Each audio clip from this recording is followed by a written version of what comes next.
it's fun, but as of right now, I feel most like it's cities cool when I was in younger, Canada, and I starting didn't from have any most understanding North America America, had you want to adopted go, say you want a to citywide composting. I kind of But but I didn't understand what they kind of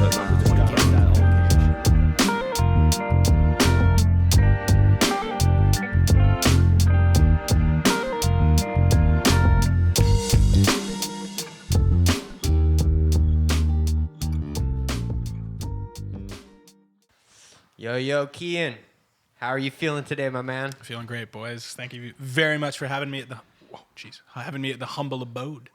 I'm very, very blessed to finally be in the cabin of, so to speak. Yeah, cabin in the clearing. That's it. I appreciate you coming out, homie. Thank y'all.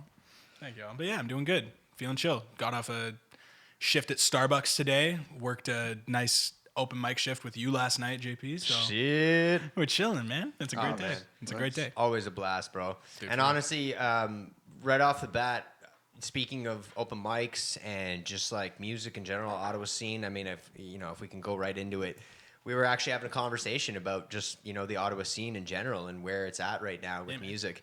And honestly, I'm pretty impressed with just the amount of support and community, kind of like, I guess the intermingling of the community and like how everyone's kind of going to each other's shows, promoting. There's so much recording going on right now. And you just said before that now is actually a great time to get into the Ottawa scene if you're going to start music. So do you want to maybe start off by just kind of explaining why you think that? Like what motivates you, that kind of stuff? Well, yeah, man, for sure. I mean, like, for me, I think it's just the best time right now because obviously, like, I'm 23. I haven't been doing this as long as, like, some other people have. Like, I haven't been in other bands and then, like, taken a couple years off and then, like, come back and tried it again. Like, No Hits has been my project since, like, I left grade 12 in high school and then decided, like, okay, let's see if I can play some of these venues that, like, I've always wanted to play, like, bands that I love, like, have played. But, like, just the difference from, like, pre-pandemic to post-pandemic. Pre-pandemic, at least, like, when we were starting to do things, we felt so afraid because we felt like it was so, like, cliquey in a sense, almost, of, like, there were certain bands that, like, loved to play with these bands, or there were certain bands that, like, had their friends in the scene, they wanted to play with them. And there's nothing wrong with that. Like, that's obviously, like, that seems like what every other scene would do. But I feel like post-pandemic, not only, like, have people been so inspired, like, just by being stuck in their goddamn houses for so long of being like, hey, well, I've come up with all of these ideas, like, why the hell am I still just, like, trapped inside, like, creating all of this stuff, like, by myself? Like, I can put this shit out there now. So I think post-pandemic, there have been a lot of groups of people that, like, just never, or not never, but maybe wouldn't have taken that leap of faith before, but seeing how fast everything picked up post-pandemic and how many people just wanted to play shows, how many events started happening. There's so many, like, house shows just being done in, like, I know Sandy Hill, there are a few, like, Ottawa bands that, like, just do little house shows in their apartments or their condos down in the Sandy Hill area. That's sick. Which is awesome because we don't have places like Askapunk really anymore. Like, there's not really those house venues, so people do it for real. Love Askapunk. But yeah, so I think it's the best time right now because not only is everybody so willing to just, like, get out and play, but I think everybody is, like, just so in love with making music and they're so in love with the scene and so in love with connections that it's just, like, the best time to mingle and get out there and do it. Like, every Tuesday at open mic, it's a perfect example. I'm meeting somebody who's, like, in a band or is just starting up a band in the scene, and they're coming up to me and they're like, yo, like, you're from No Hits, blah, blah, blah, blah, blah. You played with this band. Oh, we played with this band and you were on a bill with them. Oh, we came out to the show and we saw you. And, like, I personally know that I can get better with connecting with certain bands and certain individuals. I just, like, am so bad about getting out of my house and being a hermit and, like, going out to these shows.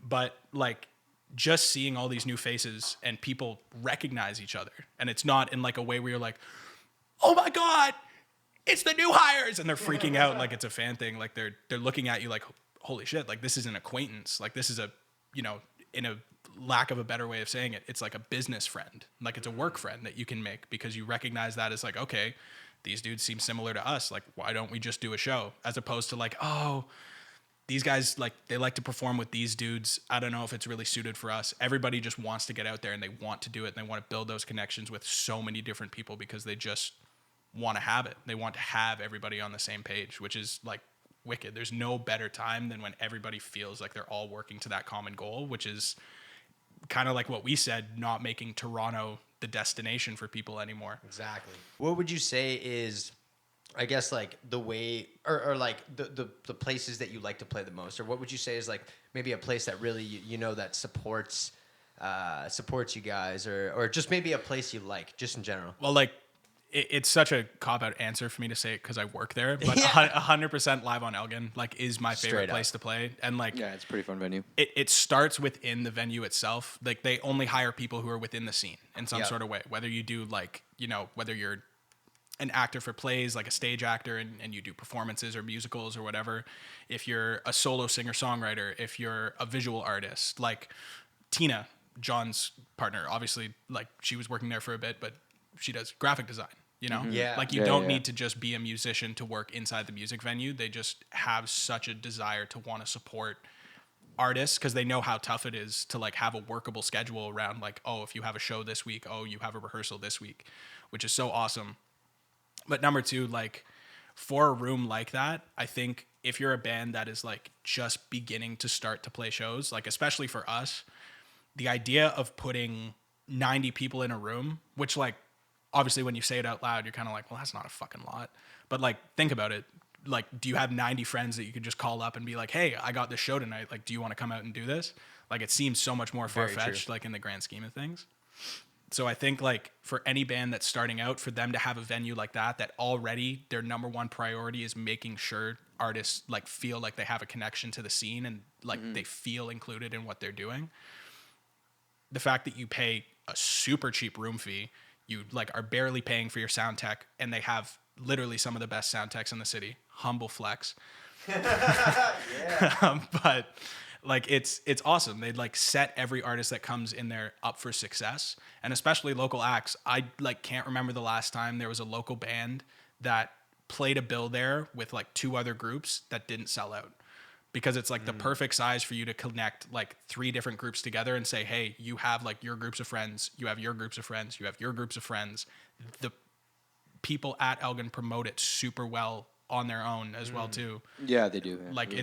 it's a great opportunity, and like, you know, if you're playing your first show ever and you're playing to 90 people, like That it's shit so gets wild, man. for and, real. and it's intimate enough that it feels nice and full, you know. Exactly. And like you said, like it is a lot of people. 100%.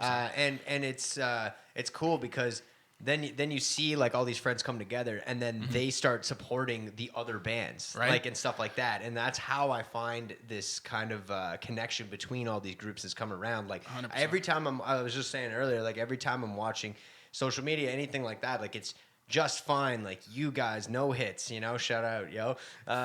You know, like guest room status. Oh man, I'm blanking on. There's another dope ass band that I'm blanking on right now. Well, new hires obviously too. Like, you know, Caspian, like everybody. Yeah. Everybody in the scene, and yeah, I don't really know where I was going with that, but it's just really cool to see, because that's something I've thought about for a long time, was seeing Ottawa really like kind of refine itself, and it's like, Oh, 100%, man. yeah, I don't know, we have the capability. But yeah, like, and see, like that's sweet for venues in Elgin like that, because like when it's so tightly packed, like that incentive to want to connect with the bands more, like you're already getting that like face-to-face sort of experience where like you could be this close to like whoever's singing on the stage or whoever's performing on the stage, and it just makes you feel like you're like that much more of a part of it, which I think is so sick. Like I remember we did our Born in the Basement EP release show at Elgin, and like we loved playing Elgin. I'm pretty sure that was the first time we ever decided to do like a headline show for ourselves there. Like we had only done a couple of opens before. Did like, I mix that one? Yeah, you did. I did. Yeah. Actually, I can't remember if it was you or Steph. It definitely was you or Steph. Yeah. But yeah, Either way. shout out Steph. Hell the yeah. homie. But yeah, that was crazy. And like to have our first headline show there, and we were so nervous. It was like one of the snowiest nights of the winter too. Like every spot along Elgin, because it was when they were doing construction still along there that's too. horrible, man. None of the So, like, parking was there yet. No parking. All the snow was banked up along the side. So like yeah. you couldn't even find anywhere in the area to park.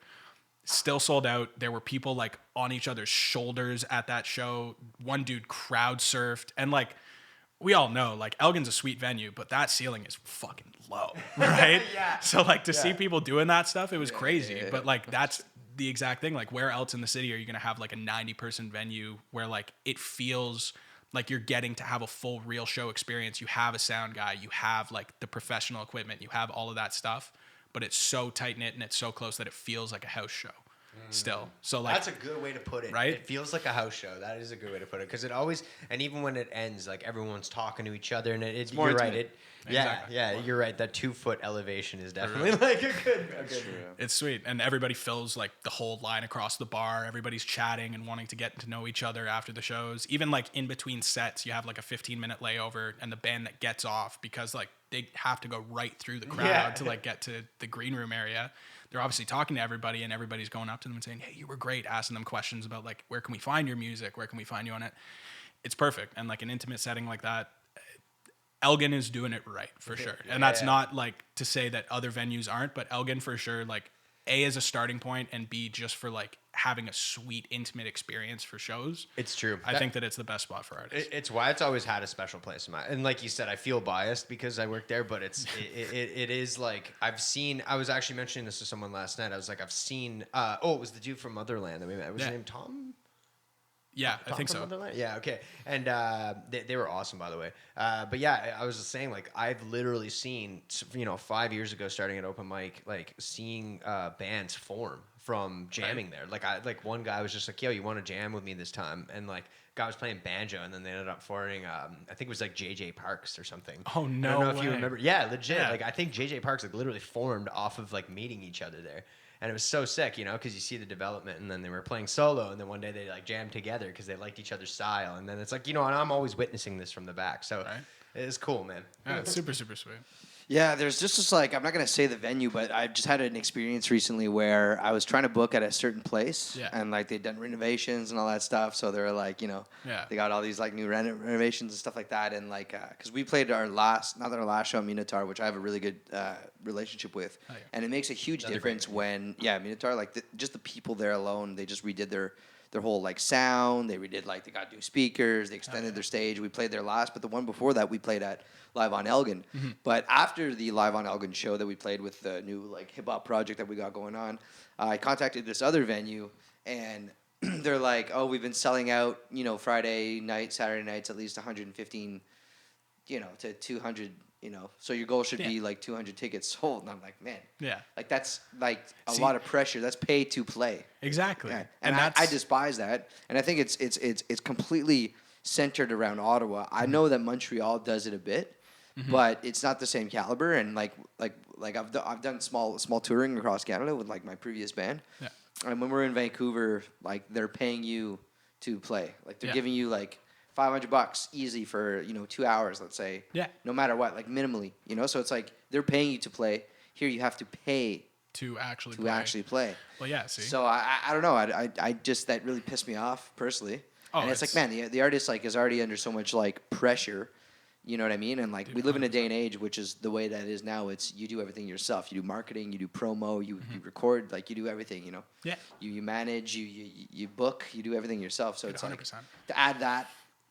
Financial stress, it like almost makes it just like feel unrealistic. And it doesn't matter how fucking famous or how popular you are, you know what I mean? Like that still adds that crazy amounts of stress. I don't know if you've experienced anything like that or. Absolutely. Well, when we did, we tried to do our first we ended up doing it. How successful it was, but we did our first like self-planned tour last summer. And it was awesome. Like we played a lot of cool places. Some of the places were like a little out of the way and we probably wouldn't like throw them into any other tour, like unless like it made a lot of sense for us in the future. But Club Saw is a phenomenal venue, but since obviously they're part of like Arts Court and the Ottawa Art Gallery, they need to charge that room fee. So yeah, exactly like you said, like if you need to pay that room fee up front, you can have the other bands help you out, or like you can have like all of that stuff happen. See, the thing that for my like what recently just happened, again, I'm not outing the venue, is I offered to pay the room fee, and then they just said like, oh, damn. And then on top of that, they didn't really say yes or no, pay the room fee. They were just like, you need to sell a minimum of 200 tickets. And it's just, it's really shitty because I know for a fucking fact that, you know what I mean? I know for a fucking fact. I offered. I was like, whatever the room fee costs, like I was down to cover it because I have like, I guess faith in our new project or whatever. Yeah. But I know for a fucking fact that there's been times recently that there's not 200 people there. Oh, no dude, way. 100%. No, there's no tune. Like it doesn't like. But like any show right now, like I could go on a Friday or a Saturday night. There's not 200 people there. Yeah, see, and that's really tough. And like one of the biggest things I found, not with venue, I haven't dealt with a venue like yet in any sense like that per se. Like room fees and stuff, like I've dealt with it with venues that obviously would require you to like put that in if they have like a security need like that they need to have like met. If they have like any equipment that you need to use, like I totally understand that. But in the same sense, like obviously that's tough. Like if you want to just play a show and then being told like, okay, sweet. Like, yeah, you can play this room that like fits the people that you know you can bring out to a show super well.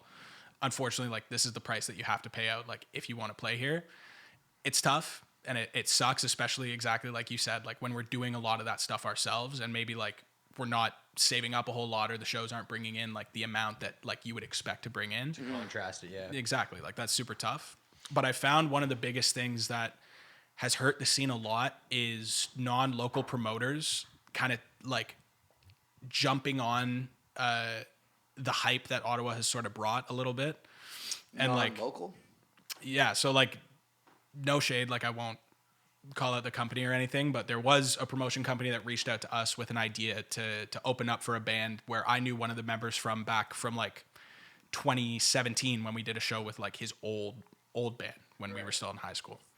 And just like the offer that they gave us for tickets was like a percentage off of like the first handful of tickets sold. And then like after you sell like that X amount of tickets that they give you up front, you make more like per the ticket you sell. And that was like our payout for it. Sounds like Landmark. Exactly. So like it's a tough kind of sell for something like that. Landmark's garbage. Yeah. For the record, I am gonna talk shit. Yeah. So is Omnium Rock.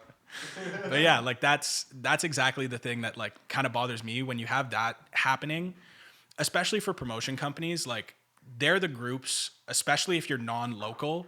And that's like what you're delivering a promise for is you're saying like, hey, we're marketing this tour for this band that's like going West Coast to East Coast. That in an artist's mind, if they don't know like every intricate inner working of like how they're paying for a show, how they're selling tickets, like if that's their first time they're being asked to do something like that, they're going to be like, oh my God, we're opening up for this like actual full touring band. Fucking sick. Yeah. See, and that's where it becomes tough because if you're not trusting like a local promoter, which Spectre Sonic, shout out to them because they help out a huge ton by hopping onto some of those Canadian shows. But when it's a non-local promoter, they kind of use that leverage that they have of saying like, hey, we started out in Toronto. That's the big smoke, you know? So like, why wouldn't you trust us? Like we've been doing this with artists in Toronto and artists in Vancouver and artists in Montreal. Like we know what to do. And then once you sign on, they give you the whole spiel. And that's when you go like, damn, what did we get ourselves into? Same thing with, this is one that I definitely will talk shit about. The Raw Artists Showcase. I don't know if you guys I know ever exactly heard what of it is. them. I get their emails all the time. Yeah. See, like, and I subscribe to Raw. Yeah. And for some reason, I still get their emails. Yeah, see? It's weird, Yeah, and right? they reached out to me. Like, so the thing is, like, Omnium Rock was like, the idea was cool.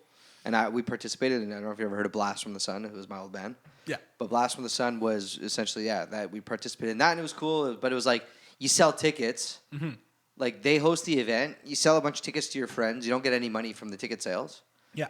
And then they judge on how many tickets you sold, the cheerful from the audience, and then shit. And then you win whatever fucking studio time or whatever the fuck it is. You know what I mean? Exactly. And then Landmark is, like, kind of shafty like that, too. Like, exactly what you're just saying. Oh, like, we're from Toronto or Montreal. Mm-hmm. You know, it's like, blah, blah. That's Omnium Rock was from fucking Montreal. And it's just like, man, I participated. But then I quickly caught on. Yeah, exactly. That, like, it's garbage. Yeah, and I've never participated in Raw, but... Yeah, but see, that's like, I remember Rob... They're from Montreal. Yeah. Yeah. And like Rob, our drummer, shout out the homie. But he and I, we both went to like the first like artist meeting when we signed up for Raw because we were like, damn, this seems like a really cool opportunity. Like we're going to play in this giant, like, I forget the name of the church. There's a bunch of art and shit. Yeah, it's the church that's on St. Patrick. Yeah, they But, did like, the Big Money Shot there and shit. Yeah, exactly. Yeah, one of my friends' bands played. That's driving me nuts, bro. I know that church. It was the weirdest thing because I remember watching the show and I was literally drinking a rum and coke and I was like, I'm drinking a rum and coke and I'm Oh, is that like close to like? I was like, Is that like on the market and shit? Like just kind of outskirts of the market. It's like first block before like you it's a hit B. Dalhousie. It's something with a B. Dallas, close to Murray and shit. Yeah, exactly. Yeah, okay, I know. But yeah, we got asked to play there, and like we looked through a couple of photos of like the showcase that happened before we signed up for it, and we were like, damn, like this looks sick. And they're like, the incentive of they're like, oh, there's people walking around checking out different art booths and different like art installations, nice. Right? And it's perfect. But people that might not otherwise see your band, kind of thing. Yeah, exactly. It sounds intriguing, almost like it could be somebody just going for like a local like handmade fashion thing, and then out of nowhere they hear this band that's playing music, and they're like, damn. They're kind of sick, you know. So well, it makes sense though. Like, yeah, exactly. Like the idea of it is that's exactly what would happen. Yeah, but then that's like when you get to the point of like, oh, well, we're gonna judge it based off of like how much you sell, and that just becomes super unfair because when you're promoting yourself as like that company that's gonna give new artists a chance, well, how the fuck are you expecting an artist that has never played a show before to sell X amount of tickets and have that crowd reaction for you when like they may not even be bringing in their own crowd and they're banking on you to give them that opportunity, and you're not making that clear until they sit down. So it's super, super unfair to see. So I don't want to say so many bands get sucked into it, but like try it and then afterwards they feel like they've had a step like taken away from them, or they feel like it drew them back, and it like leaves you feeling uninspired almost because you're like, fuck, like I fucked that up. I made the wrong decision. Like I can't really bounce back from that. Obviously, like I haven't really met anybody who's had that happen to them in that serious of a sense. But for real, like there's a lot of people that could fucking take that to heart and be like, damn, like, you know, this was supposed to be a great opportunity for me. Might kill like, your vibe, yeah. And then that like kills your inspiration or your momentum, and it could just completely like leave you stagnant. And then you're left in that point of like, fuck, like, do I still want to do this if every opportunity is going to be like that? And you haven't even seen if every opportunity is going to be like that. True, dude. That's a really good fucking point. No kidding. But yeah, so it's a real bummer, but that like post-pandemic, back to the power of positivity thing. Yeah.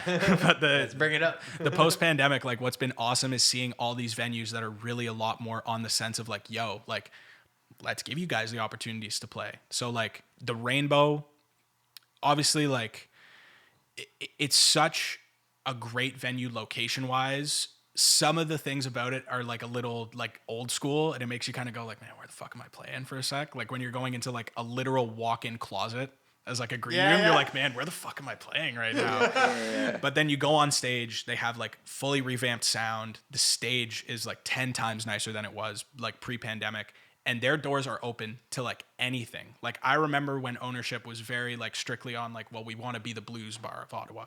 Post-pandemic, they were like, yo, we almost shut down. We need to start bringing in some awesome groups. And literally the other day, Sandy from Teenage Fiction messaged me. They reached out to him and they said, yo, we want to do like a back to school show at the venue.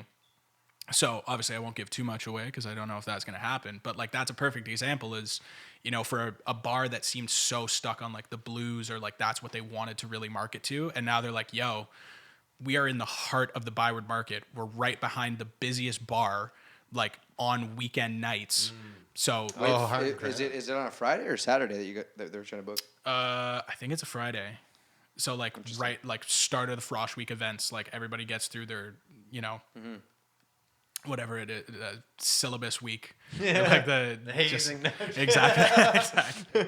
But like it's an awesome location for them, and I think that they're really understanding like, oh, like we can capitalize on this market by like having these bands come and play and having these more like modern groups market to their fans because like it's in the heart of where everybody is. Well, they did do that though before, absolutely they did it. Like they did a lot with like reggae and all that stuff too. Like 100%. Like, yeah, they're pretty versatile the whole time, but yeah, they are like, I know what you mean. They're like for sure the blues bar of Ottawa for sure. Up it a bit.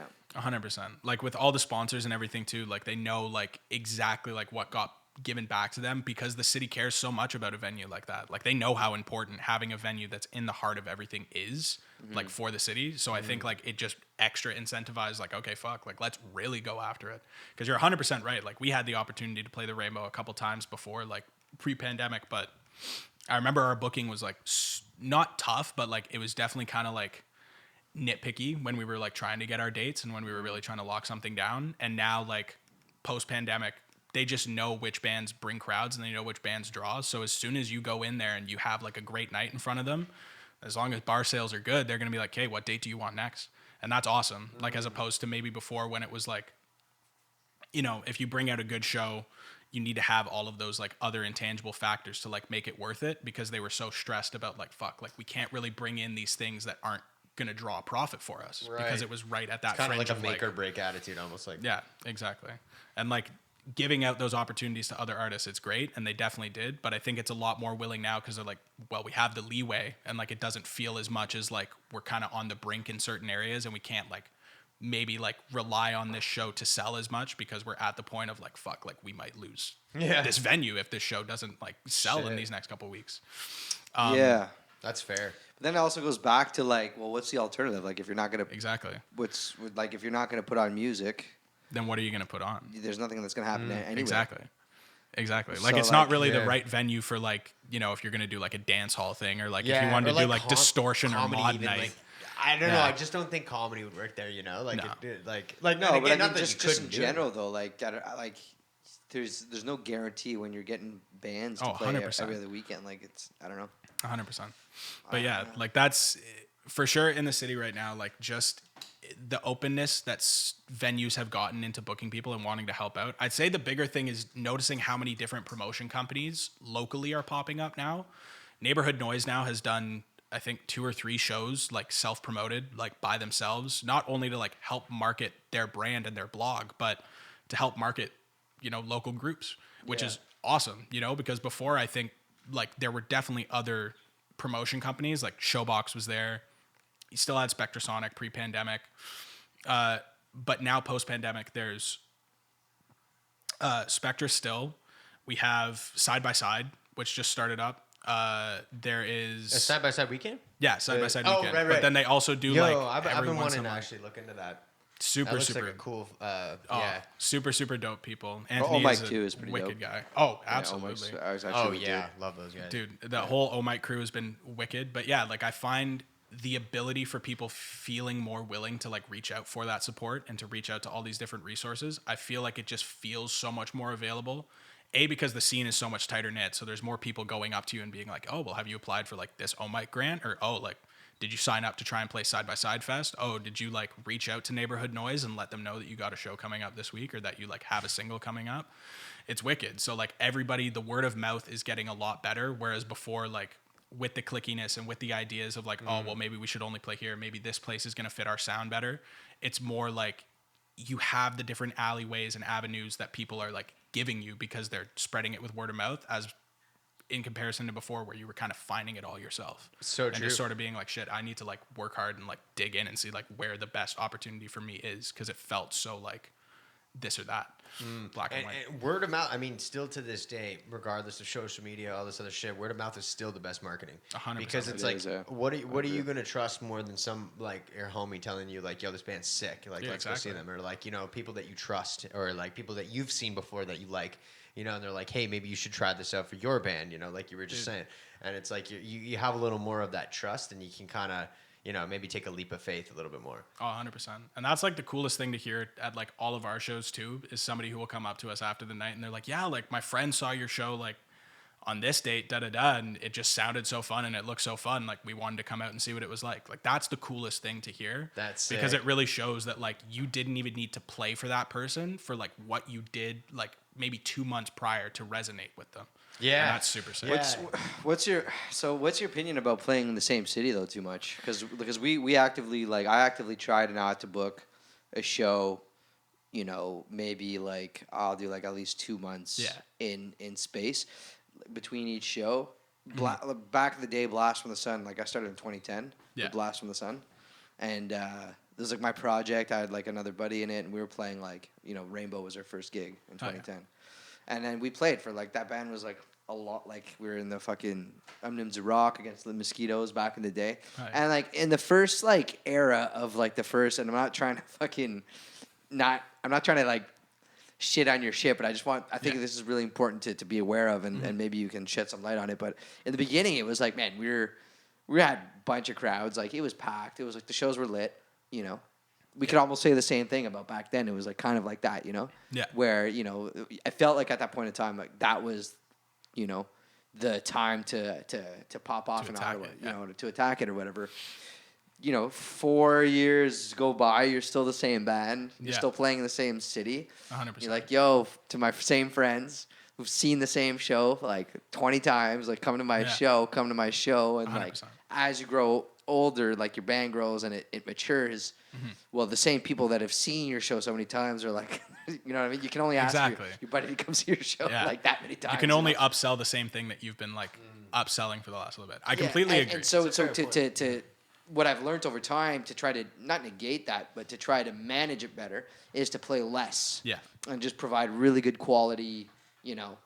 I don't know if you've experienced anything like that or. For sure. I mean, like, I think the biggest thing that we noticed was honestly, like the first couple of big shows that we got, Justin is a big thanks for that. But, when we did them at Elgin, we were opening for a lot of like touring Canadian bands. So we did like one show with Spectra opening for Honest Heart. We opened for Casador, the homies. They're dope. Oh, yo, they're sick. Like super, super awesome guys. We opened for the Treble, and I hope that they're still doing stuff too because they were really awesome guys as well.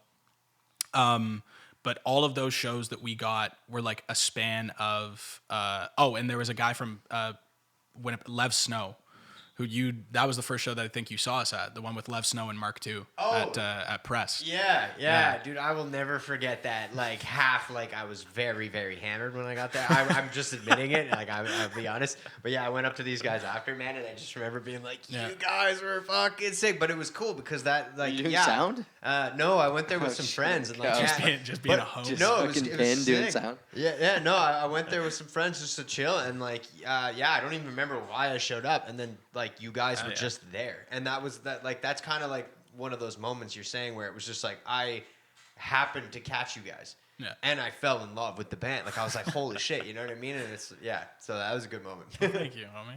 Thank you, man. No, but that's like. Yeah, I'm terrible at fucking receiving compliments, but that literally means the world to hear, man. Like, that is for sure. the coolest thing to fucking hear in the world. Press Cafe. Yeah, man. Oh, the spot, Hilarious. man. That place, it's done, right? It's not. Yeah. No Well, longer... it's the Montgomery Scotch Lounge or like Eau Couture now. Oh. So I don't know. I think I've jammed at Montgomery. Oh, wait, On really? open mic, yeah. That's what Press became. I didn't know Press was there. I've never actually been. I saw it for a long time. I've seen videos of Montgomery. I just didn't realize it was the Montgomery. same. I've been to same Montgomery. place. So, it's cool. They've done a couple So Far shows and stuff there now too. Yeah, they do live jazz there too. Yeah, it's sweet. They do a lot of live jazz. But touching on So Far, just because I was gonna ask you that earlier. What kind of is the basis of So Far? Like, what is the like idea behind it? Is it a venue or is it like it's a promotion thing? Because Caspian was telling me about that too, and saying that I should apply for it. Like, so it's technically like I don't really know how to describe them. So Far it stands for Songs from a Room. Okay. So I first discovered So Far when I saw a video of this band called oh God, I forget their name. It was like Empire. I don't know, but it was a So Far session in New York, and they did this crazy acoustic cover of Angels by the XX. wow. And just was like one of the craziest things I've ever heard. Two guys playing acoustic, and then one guy just with a cajon, like whacking away. And it was super, super sick. But what I got from the premise of it was you go to a space that maybe wouldn't necessarily be used as like a music venue or a spot where you would like see bands of that type perform. They strip down their music and they play it in like an intimate, like cabaret house show sort of way. Wasn't there an event like that like 2 nights ago or something? Yeah. So like they had Well, last night Caspian did one. Because it's all online, yeah. And then they had Country Club Pool Boy do another one like a night or two before. Yeah. Okay. But it's super, super sick because they're just putting these shows on in rooms that like you never would have thought like would have hosted a show before. Like there are some that you look at and you're like, oh, well, that's a really cool spot to like do a show. And it like incentivizes the idea of like, shit, maybe we don't need to book a music venue. Maybe we can just like literally reach out to these places and play there. But it's also just a really neat experience of like, not only the artist challenging themselves because you're kind of putting on like a different show than like you would with like a normal full band setup where you're playing through amps and you're playing like full drums and you're just rocking out, and it's more like an intimate 30 people max, limited tickets, like depending on the room, like just small little vibe like that where you're getting to connect one-on-one, and it feels like a acoustic house show or like an art cafe show. So that's what I think is really cool about actually. that. That's interesting, yeah. But yeah, back to what you were saying about the overplaying the city and stuff. I definitely agree, and I think that that's something that Celine from Just Fine put it like the best way to me possible last night. She was saying that they're gonna take a little bit of a break, like from doing certain shows because they've felt like they've gotten band horny. which like is the best way I've heard somebody describe it, because I think like when you get your start of doing shows, when you're getting offered all these different gigs from people that like have that reach out to like a new audience that maybe you've never played for before, and they're saying, hey, like, can you open for us, or can you help us out with this bill that we're touring on? Obviously, when you're just starting out and like this random group reaches out to you and they're like, do you want to help us out with a show? You'd be like, fuck yes, like absolutely. Why wouldn't I? Because it incentivizes like, A, you're getting your music out there and you get to play and you get to have fun doing something like you love as a musician. But B, you're getting to play with an artist that's now going to travel and take your name like to different cities if like they have a great time with you. Like if you do a great show with this traveling band, you can maybe hope that they go to like their show in Montreal or wherever they're going next, and they were like, yeah, we just played with this dope group from Ottawa called, you know, Guest From Status or whoever it may be. But but exactly to that point, like if you're doing headline show after headline show after headline show after headline show, and you're trying to do that like once a month, I completely agree. Like it's hard to keep selling the same thing that you've sold like each month over and over. Yeah.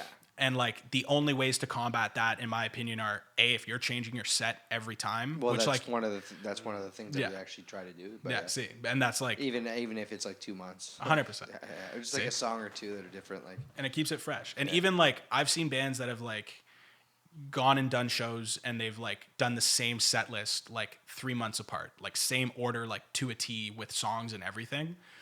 And for us, like, we try and keep, like, all of the songs that we know, like, people will like in there, but, like, order of a set list or the way we play it or, like, what songs are going to be where, the way we, like, kind of do, like, a vibe of a crowd. Yeah, a little bit of crowd interaction change. Yeah, like, getting to change that stuff up, like, it keeps things a little bit fresh. But even still, like, if somebody's heard, you know, Peach Tea, like, every time at our shows for, like, 6 straight months, they're going to be like, okay, yeah, fuck you, Doug. Like, when are these guys going to play something different? What the fuck? You know? But I completely agree in that sense. Like when you overplay the city and you're not really changing up like much of what you're doing, it makes it so much harder. Which is why like back in 2019, right before pandemic started, we like just decided to go out on a whim and we were like, fuck it. Like, let's just reach out to random venues outside of Ottawa, see if they want to give us a chance. We reached out to Musiki Cafe in Kingston, and they were super nice and upfront with us when we booked with them. Shout out. Sick. This is the shout out episode. Hell yeah. Shout out Musiki. But that's great. Yeah, Musiki was dope, and they like were super upfront with us. They were like, hey, like, we know this is going to be your first show in Kingston. We know that you guys probably don't know a whole lot of people, and your opener is literally a band from Aurelia because every band you asked from Kingston like was busy. Yeah. So like, we'll do a tip jar instead of you guys like charging for tickets. We'll do a tip jar and we'll just like give you guys whatever you make off of tips. So like it wasn't the greatest money night, but it helped us like break up doing that like span of shows that we were doing in Ottawa before then by going to Kingston, and then us getting to post that on our social media. Even if there was nobody in the room, it at least gives people the idea in their head, like, oh shit, like these guys are doing something with this. Yeah. And I think that's like, that's the only way to combat it is like, you don't need to tour. And like, by no means do you need to book like an 8-show run where you're going like all the way to the East Coast down to the West. Like, if you're just doing like those intermittent shows here and there, and that's what I've noticed a lot of local bands doing, like Dart Trees, Guest Room Status, all those guys have been doing like split weekends where they're like maybe doing like a show in Toronto, a show in Peterborough, then they come take like the full week off, then they do Ottawa and then like Wakefield or like somewhere like that. And just enough like that, you're not doing a full tour, but you're still breaking it up enough where you're like, hey, like we're taking this serious and like we're putting this shit on the road, going to places that we wouldn't have played before. And you're still keeping it consistent. You're still letting yourselves play. You're still letting yourselves like grow and like continue to like work on your craft. But to the outside viewer on like social media, it makes it seem more professional than maybe it really is, because I hate using the word of like, you know, fake it till you make it on social media. But like in the terms of when you're doing those small shows like that, you're not necessarily faking it, but to the appearance of anybody, like, it's effort, right? Exactly. And like it's gonna sound weird, but I think anybody that looks at a musician, as soon as somebody looks at a musician taking their stuff to like the next level and saying like, hey, I'm not doing this in just my city anymore, I'm gonna go and do these shows out here at these different like cities. Whether it's your friends, whether it's your family, whether it's like anybody who's looking out on it, that immediately sets them when they see it on social media and they don't see like the bigger picture. They're like, oh shit, like these guys are legit. Like, they're not just doing it in their hometown anymore. Like, these aren't the same guys we knew from high school that were like jamming out with their friends in their basement. Yeah. They're now like taking that next step. So the way I think that people perceive it from social media has like a huge effect, whether they're just seeing the poster, whether they're seeing photos from the show. And I think that's like the only true way to kind of combat like overplaying a city. Because like, yeah, like say no to the shows, obviously, like don't do like 6 straight shows a month in Ottawa. But I think if you want to like do a show like each month consistently, totally do it. But don't like box yourself into Ottawa, and just for real, take that chance and just go out wherever. Like you could play to the first show that we did in Toronto at the Painted Lady in Ossington, I think we played to like 5 people. Next time we played Toronto, we played at the Cameron House, back room, wasn't promoted like really well at all by us, played to like 15, 20 people. Our last show we played at Sneaky D's and we played to like 45 people. Wow. So like it's just that like small gradual growth, and obviously like you're Call not that going to the compounding effect, right? Exactly. And word of mouth. Well, also too, it's important to have people who are down for it. Oh, 100%. Because if all of a sudden you have musicians in your band and like, you know, one of them has a kid now, or like, you know what I mean? Or exactly. Like, it makes it tougher to look at him and be like, hey man, you want to drop what you're doing this weekend? Do you want to go drive 5 hours to Toronto with no money? No, sorry, Nicole's crying. I got to change her diaper all weekend. Like I no, can't, but it makes man. a difference that people are on your side, they're on your team, and they're in your band, because a band is a unit. You know what I mean? So if they're not there to be like, if your drummer is like, oh, I don't know if I'm feeling this anymore. I want to follow my career in fucking aerospace engineering. I don't fucking know. Yeah. Just spoon shit off the top of my Exactly. head. But you know what I mean? Then it's like, okay, well, cool. Now, like, I have to find a drummer who's potentially down, and then who's not down if they're professional. Yeah. Well, then you got to hire them, right? Exactly. And you got to pay money. You got to guarantee, right? And if you can't guarantee, Then well, like then where? So you need somebody who's, 100%. you know, I'm joking when I say this, but fucking delusional. Yeah, no, absolutely, dude. Like It's true. Willing to take you the can't leap be of faith, man. Like it's true. It's well, true. man, like If somebody who's just as delusional as you are, I'm like, yo, let's Yeah, fucking exactly. go. Like, Because you know? that's what's gonna get you there, though. You know what I mean? Like, well, dude, that's the fucking it's like you gotta reach for the stars, right? Like 100%, man. like Which is honestly, you know, As and cliche as there's that sounds. that saying. It's, you know, people fail 90%. What's the thing there? 90% of the time you fail. yeah. I'm blanking on it too. Man. oh, it's I'm no good with quotes. It's like it's something about if you don't try or something. Yeah, it's like 90% of. This is the part of the podcast where we take a break. But Basically, is I think the way it goes is that the amount of times that you try and you keep trying, you keep failing, right? I think it's like, you know, and then that one time where you decide to stop. yeah. If you would have kept going, you would have. That would have been the 10% where That like would or the it would've 1% paid that off. you would have succeeded. Yeah, 100%. absolutely. So And yeah, that's man. the main point. Right? Well, dude, you're 100% right on that too. Like the amount of times that like I have family obviously ask me like all the time. Well, not all the time, but I have family ask me like, what are we making off of shows? Like, do we take home the money from that? And like, I know that my family supports me. I love them all to death. But I'm sure there's moments when like they ask like, yeah, so are you guys like taking home money from this? Because they see me. It's like the 6th year of doing no hits for me now. And It's been 6 years. yeah. Well, like if we're counting the high school years, but yeah, since we started in high school, this is like 6th year for us now, which is crazy to like think about that in perspective. I'm like, holy fuck. But yeah, like I'm sure my family knowing that is probably like, man, like this kid's not making any money off of this and he's still like trying to chase that as his dream. What the fuck is he doing? But like, you need to be a little bit insane to say like, oh yeah, like I'll drop whatever I'm doing for a week and smell my fucking bandmates' shitty ass socks in a small van where we're sweating and creating soup in our pants, like for a week on end. Bro, that's so true. That builds fucking character, man. Dude, for real. And that's how you live. Like, you know what? I'll just quickly touch on a book by Duff McKagan called like It's Easy and Other Lies or something. Mm-hmm. It's a autobiography written by Duff McKagan's the bass player for Guns N' Roses. Okay. And man, he talks about he's like Guns N' Roses in the first few years. It's like, dude, we were all like in some shitty apartment doing fucking heroin and drinking wine and like not eating and like playing music for like months. Yeah. Like if not years, you know what I mean? And they just kept doing it. Yeah. And it's just like I think kind of what you're saying about like even like taking that leap of faith and going to another city, that's another kind of relatable aspect. of taking the leap of going to another city is you're just showing your commitment. And it's like people that resonates with people. Like that starts to catch on with people, you know, and they'll see your effort and they'll be like, okay, they actually give a shit. Like they're actually in it. Yeah.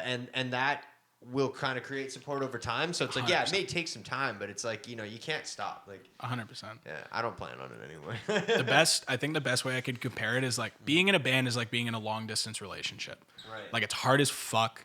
And like, it seems so stupid and it seems so crazy. But like exactly like you said, when you show your commitment and when you show your dedication and like, yeah, maybe you're not around like that experience all the time because you might have another job or you might have these other things to do. But as soon as you're showing your commitment to it, it's in your actions and it's in what you do that shows everybody like, oh, fuck, these guys are serious or, oh, fuck, like these guys are trying to do it for a paycheck. You know, totally. like authenticity is one of the easiest grows. things to see like in music for sure. And you can see that whether it's like in performance, whether it's the way somebody will like talk to you after a show when you say like, hey, that was a great show, man. Whether That's it's a big one. Right. Like for sure. There have been tons of people that I've like, you know, there are bands that we've opened for sure, where we've like gone up to them and we've been like fans of these guys beforehand. And we've been like, yo, like that was a great set, you guys. Thank you so much for having us on the bill. And they would look at us and they would be like, oh shit, you guys were the opener. And that's like so tough to fucking hear as one of those bands who's just like trying to do like a little bit like of something. But at the same time, like putting up with that. Like, oh shit, you guys were the opener? Oh, just so like just not knowing that like like not knowing that we were on the bill or like didn't even know that like there was a third band with us and they were just like, oh shit, like bro, I'll be honest. There was a bunch of super sick acts, and like I would never talk shit about any of them as people. Yeah. But like there was one show where like it really hit me, and I talked to John about it after, and I was like, I hate how they opened, and like the fucking crowd was packed. Yeah. And it's like it stayed packed afterwards, but this other band was like from Montreal, like they had traveled here, right? And it's one thing for like some of the audience that's like fans of the first band to leave.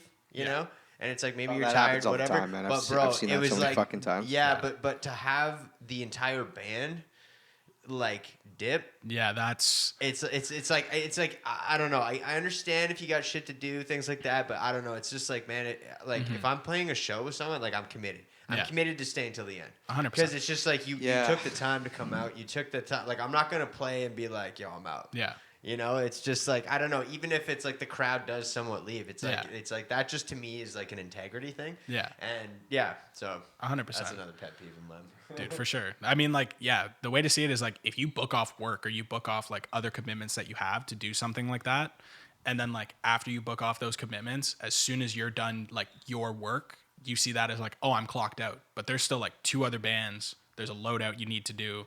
Like it's tough, you know? And especially if you're clocking out because you're like, oh, like we don't have anything to do. Let's go back to like our B&B and just get drunk and smoke weed. Well, fuck, you can do that any other day of the week that you're off and you don't have work, you know? And you didn't need to book that night off work. Totally. Like that, technically, you are literally putting aside shit that like is definitively making you money, definitively making you happy. Like it's going to be something that is having an impact in your life. And you took that, put it to the side because you're like, fuck, I'm a little cuckoo in the brain for Cocoa Puffs and I want to go out and chase this dream.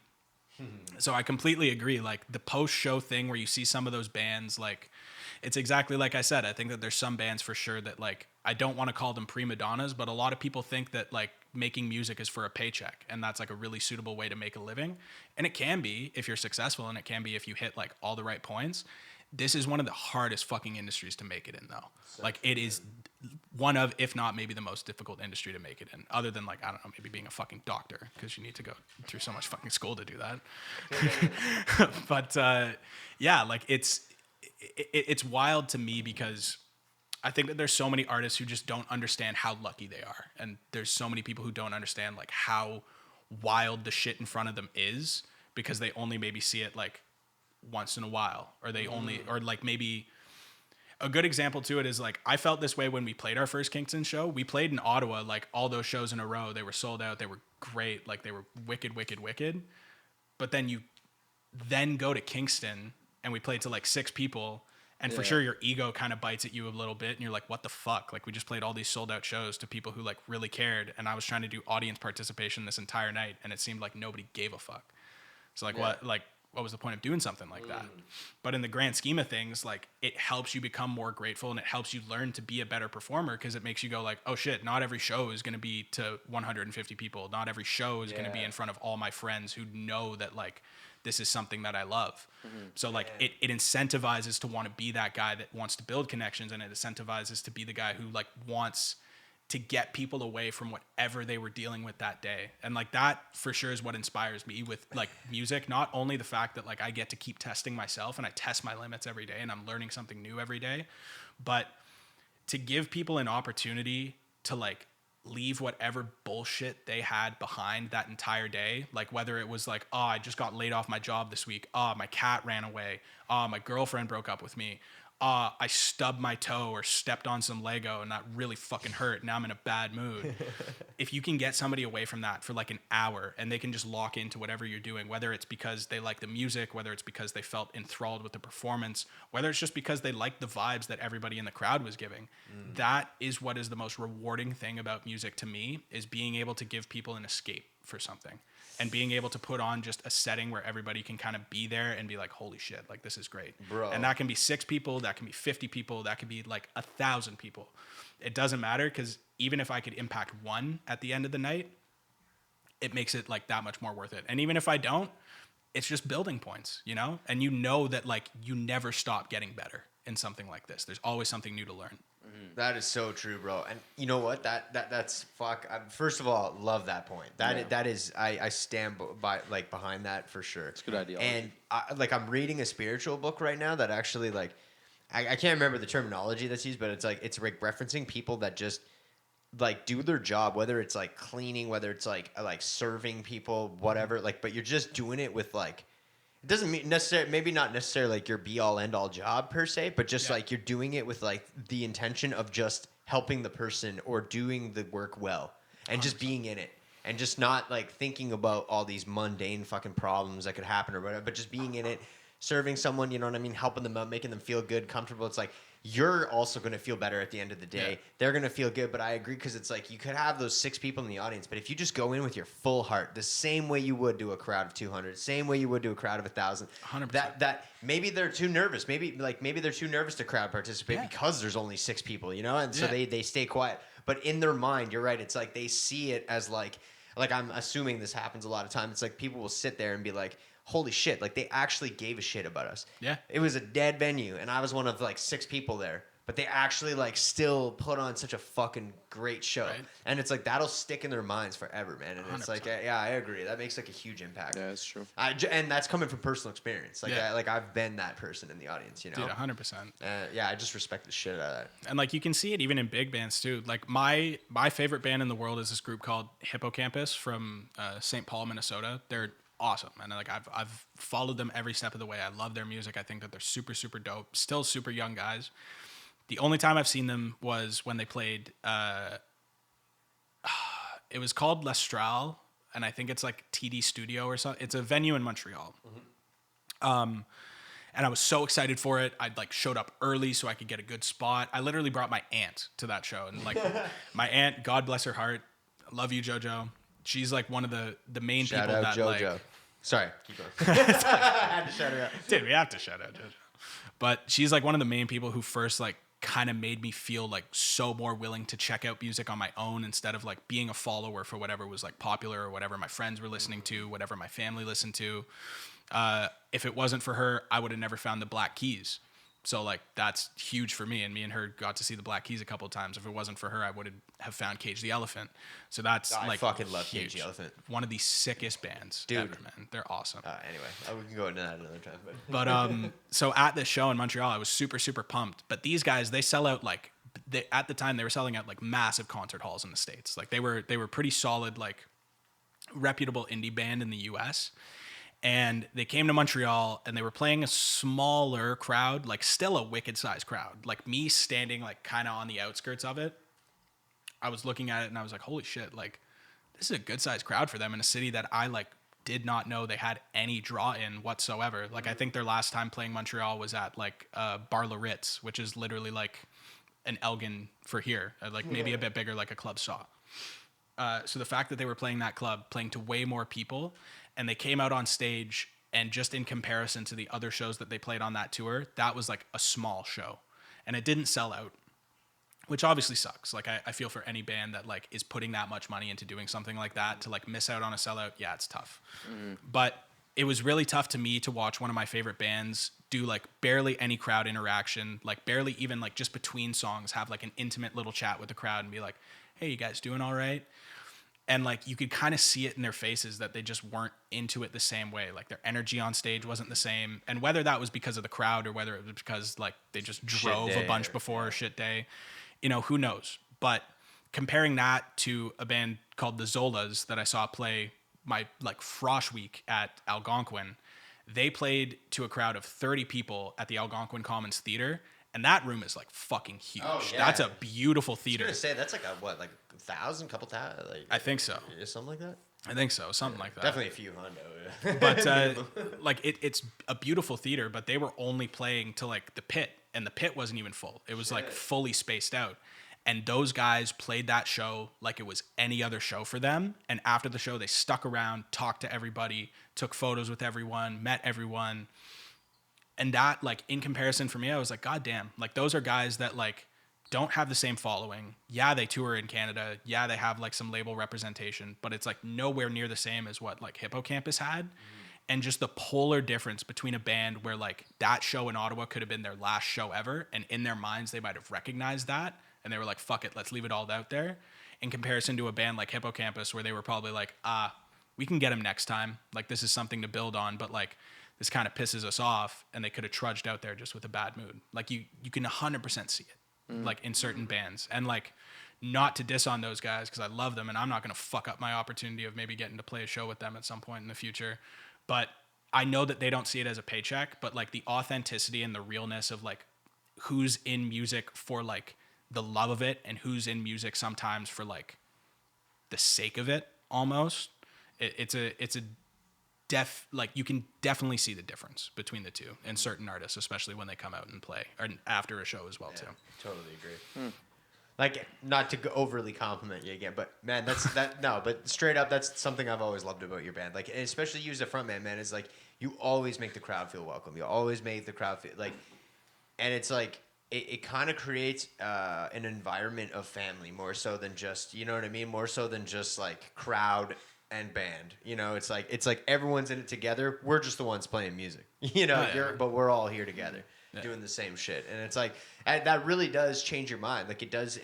And that's why I think you guys, all these other bands have been getting so many fucking sold out shows and things picking up, is because you guys just like, you keep on track with it, but you also just like, you're clearly into it. You know what I mean? You clearly do it for the right reasons. Thank you. And it's like, yeah, man. Thank you. Yeah, legit. Shit, man. Well, we're kind of almost at the hour. Damn. Yeah. Holy shit! It's been an hour already. No, you know it's fuck. You know it's cool. Like, I mean, we never cut it off. Like, you know, we usually keep it between, but most of them are like 45. Yeah. It's kind of like 2 and a half. But yeah, dude, I lost track. It was just like, that was a fucking good conversation, man. Like, dude, absolutely, it was a wicked one. Like, and actually, you know, before we, I guess, like, send it off, like, do you have any shows coming up? Do you have anything like planned, music-wise? Anything you feel that's something that touches your heart right now about your music? Right now, I think what's just touching my heart about our music right now is it feels super, super raw, and it feels super authentic to like all the stories and like all the happenings that like we experienced during the pandemic, and like the struggles and like the shit that we went through. Like Cahill was a song that Rob wrote about driving along the water towards fucking Rockland to work a job at a dispensary that he fucking hated. And he was doing that for like months on end in the pandemic. And he was like, why the fuck am I doing this? Like, I'm wasting my time. I feel like I'm literally like sleeping through days just to like do the same shit over and over and over. Free job, I get that. Please, Please, Please was about like, you know, it's just about growing older and like having, whether it's like a personal like love relationship, whether it's a friendship, having like yourself be at that wit's end where you're like either like physically or like mentally like screaming at someone, being like, why the fuck can't you like shake your habits? Like, why are you still doing this shit? You know, growing older and seeing like friends go through like the same, like, not to say immature, but like just go through things where you're like, fuck, like this, like, it's a part of life, obviously. Like everybody goes through. Anyways, oh, totally. But like I remember you telling me that writing that song was like a free therapy session for you, and like straight up, man. Like that is like I mean I love all your music, but that is my favorite fucking song. Cheers. And it's just it's the sound of it, it's the progression, the transitions, it's the lyrics. Like there's obviously so many reasons, but. I'm not kidding too. Like the line, why can't you just grow the fuck up for once, resonated hard with me, man. Because the first time I heard the song, and the reason that I kind of like got it actually like put things into perspective for my life. I was straight up like shit. Like I was like, sometimes you gotta like look at yourself and be like, damn, like I need to take responsibility for my shit, dude, 100%. and just like grow the fuck up, you know. And it's like. That's I guess my only point of that is like that's an impact of music, man. Like that was free therapy for me too, dude. See, and that's like that means the world, man, because that's exactly like as soon as we had it fully done, I was like, fuck, like I hope that other people can feel the same way I felt like when I like screamed this shit like in a booth and when I like first tried writing it for myself. But what's funny about that line is like I won't fucking shout out the girl, but someone told me to grow the fuck up after like a little breakup split that I had with somebody. And like the first time anyone's ever told me that, it hit with me. And then as the months kept going on, I like was saying that to myself, and I was having interactions with like friends who were like just doing shit that I wasn't fucking with. And I was like, man, like why the fuck can't you just grow up for once? And it just all culminated in this piece of like, okay, shit, like, not only is it something that everybody's had to go through, whether they've had it said to them, whether they say it to themselves, like whether like you're telling another person that, everybody has had that feeling of being at your wit's end with someone where you want them like so desperately to change, but you understand that like the only way they change is if you like go, but it's just hard to like break that. Hard to break the comfort sometimes. 100%. And not to make a joke out of it, but if you will, please check out No Hits, yo. No Hits, man. Keean, fucking fantastic having you on, dude. Like, yeah, that's all I can really. Man, it was fantastic. Thanks for coming on, man. Bro, very interesting to listen to. Thank you, man. Well, hey, thank you guys for having me on. I told Justin this back in like I think September, October that I wanted to do this, and the fact that we're doing it now, it's awesome, man. It's and about time. I have so much respect for you guys, and I hold both of you guys in such fucking high regard for the shit that you've done, not only in the scene, but just like personally, and the shit that you're doing to help uplift other people, and the shit that you're doing to like help put this scene like still on the map and help everybody know like, fuck, this is a place to be. You don't need to go to the big smoke to fucking make it happen.